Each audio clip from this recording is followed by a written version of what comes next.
Menyingkap khasanah keilmuan Islam Nusantara, pameran intelektual Syekh Abdul Hamid Kudus resmi dibuka di Kompleks Menara Kudus. Pameran ini tidak hanya memperkenalkan karya ulama lokal, tapi juga menjadi bagian dari gerakan nasional pelestarian manuskrip klasik Indonesia. Pameran intelektual Syekh Abdul Hamid Kudus dan jejak ulama Kudus dalam khazanah keilmuan Islam resmi dibuka pada Minggu 13 Juli. Pameran tersebut digelar di Kompleks Yayasan Masjid Menara dan Makam Sunan Kudus. Agenda ini menjadi bagian dari rangkaian pameran Turats Nusantara yang berlangsung hingga Rabu 16 Juli dengan tujuan mengangkat kembali warisan intelektual ulama-ulama Nusantara. Ketua Nahdlatul Turats KH Usman Hasan Al-Ahyar menjelaskan bahwa Kudus menjadi salah satu titik penting dalam rangkaian nasional ini. Sebelumnya, pameran serupa telah digelar di beberapa kota dan akan dilanjutkan ke Makassar mengangkat tokoh besar seperti Syekh Yusuf Makassar.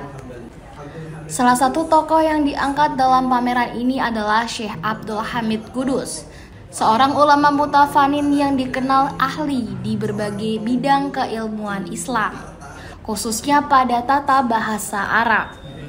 Karya beliau yang di-launching dan ditampilkan yaitu Fathul Aliyil Karim fi Maulidin Nabiyil Adzim menjadi sorotan utama karena mengandung nilai sastra tinggi dalam bahasa Arab.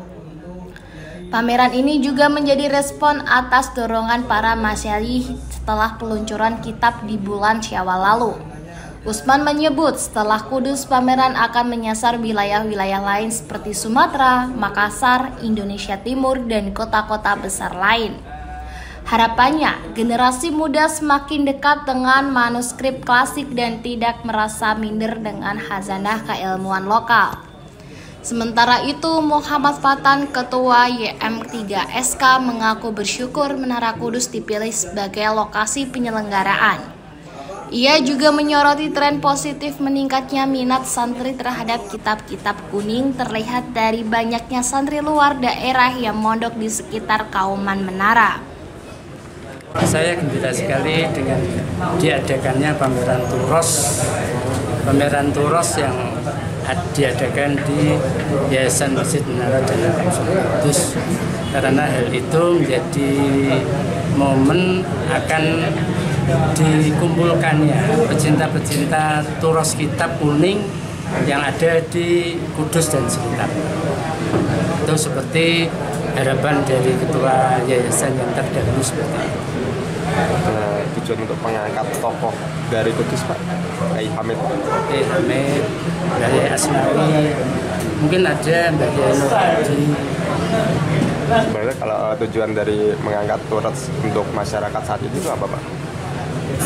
Ya, agar masyarakat makin mencintai kitab-kitab kuning yang sekarang makin banyak. Jadi makin banyak jumlahnya, sehingga santri-santri yang ada di sekitaran sini seperti nanti di Madrasah Qudsiyah, Madrasah TBS, dan juga madrasah-madrasah yang lain makin mencintai tentang kitab kuning yang sekarang alhamdulillah memang makin digemari oleh para anak-anak yang ada di sini.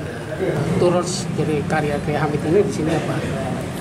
Sangat banyak sekali karena beliau termasuk ulama yang mutafannin atau yang ahli di berbagai bidang fan keilmuan, khususnya keislaman. Beliau yang sangat masyhur tentu masalah tata bahasa Arabnya sudah tidak terasa ajam. Ajam itu yakni terasa asing. Di bahasa Arab itu ke beliau itu kayak bahasa daerahnya sendiri. Saking bagusnya. Nah, itu nanti kita bisa lihat, akan kita terasa ketika kita membaca kitab-kitab beliau, terlebih nanti malam yang kitab yang akan di-launching itu merupakan rangkaian untayan kalimat-kalimat berbahasa Arab yang memiliki nilai sastra. Kegiatan ini diharapkan menginspirasi generasi muda untuk tidak hanya membaca, tapi juga mulai menulis karya-karya Islam modern. Tak hanya memperkenalkan karya para ulama terdahulu, agenda ini juga membuka jalan bagi kampus-kampus dan pesantren untuk turut terlibat dalam pelestarian manuskrip warisan Nusantara.